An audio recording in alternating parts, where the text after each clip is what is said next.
Ako si Daniel, hindi nyo kilala, pero itong nangyari sa araw ko. Magandang buhay! Maaga nga pala akong nagising at nagbabad na rin pala ako ng pagkain ni Dior. Para habang may ginagawa akong iba, lumalambot na yung dog food ni Dior. Dito na lang din ako sa likod nag-warm up at mag-exercise ako. Tulog pa kasi yung kasama ko sa bahay, kaya dito na lang ako para hindi maingat. Binigay ko na rin pala yung dog food ni Dior at malambot na. Pinagpatuloy ko na rin pala yung pag-exercise sa umaga at maganda rin naman yung benefits sa katawan. Halos sa paglalakad kasi hindi ko na nagagawa, kaya kahit pa paano masosolusyonan dito sa pag-exercise ko. Medyo nagkakaedad na rin tayo kasi at kailangan natin mag-exercise para kahit pa paano mabanat-banat yung mga buto natin. Nasa ilang araw na rin palang hindi nakakaligo si Dior, kaya diliguan ko na rin siya ngayon. Noong mga nakaraang buwan kasi nagkameron si Dior ng allergy pero gumaling na. Kasi bumili ako sa Shopee ng gamot at nilagyan ko. Saka ko lang nalaman itong mga huli kaya pala nagka-allergy si Dior dun sa binili kong pulbo sa Shopee. Kaya nung nalaman ko na doon siya nagkakos ng allergy, hindi ko na lang siya ginamitan ng pulbo. Meron din talaga siguro na hindi bagay talaga sa kanila yung powder na nilalagay sa katawan. Kaya sabi ko hindi ko na lang gagamitin sa kanya at itatapon ko na lang. Naawa din kasi ako sa kanya pag meron siyang allergy at kamot ng kamot.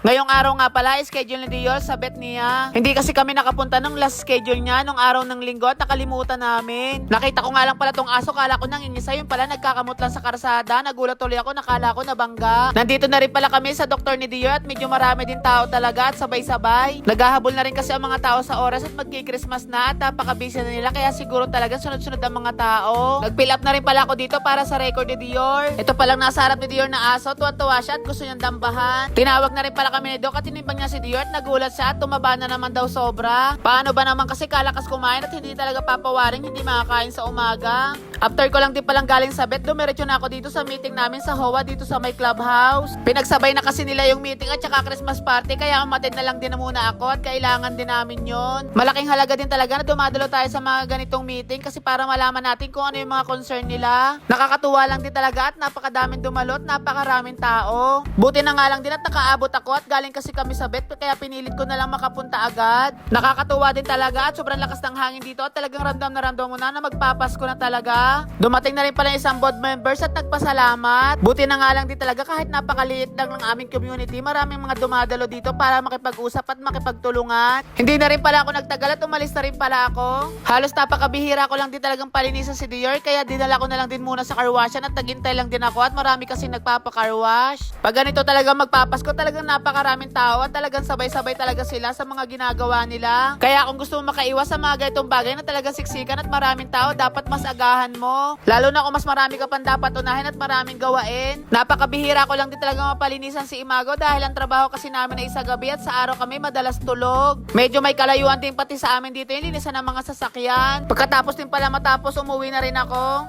After din pala ng kinagabihan, iyakag ako ng tauhan ko at magbar daw kami. Hindi rin pala halos kami nagtagar sa bar at nagkayayan doon sa bahay ng isang kasama niya. Halos ilang oras na rin kasi akong umabot doon, kaya hindi kami nagtagal doon at nagkayayan sa bahay ng kasama niya. Ito kasing tauhan ko, nagyakag daw at hindi pa daw siya nalasing doon sa bar at talagang kumaldag doon siya ng kumaldag doon. Ewan ko ba sa tao na to at nabitin pa daw siya doon sa pag-inom, kaya nagyakag pang makipag-inuman. Paano ba naman daw siya? Broken daw siya, kaya gusto niya mag-inom at may kausap. Pagkatapos din pala namin mag-inom doon sa tropa niya, umalis kami at sasama daw sila sa bahay. Talaga namang hindi pa talaga pinaiwan yung alak at dinala pa. Gusto pa rin daw niya kasi mag-inom pagpunta namin sa bahay, kaya sabi ko, sige kung gusto mong dalahin mo na. Nagtataka lang din talaga akong hindi yan lasing at tinamo hitsura niya. Talagang wala nang ginawa kung hindi nagkulitan. Inabot na rin talaga kami ng sikat ng araw sa sobrang traffic din at sa dami ng sasakyan. Halos magdamag nag-inuman pero tingnan nyo naman at halos parang hindi pa nakainom. Pagkababa pa sa sasakyan, sabi niya picturean ko pa daw siya dito. Pagkarating pala namin sa bahay, nagpahanap pa siya ng tindahan at bilihan ko daw pa siya ng alak at magshashot daw siya. Kaya yan dalawa pinagpatuloy nila yung inuman dito sa bahay.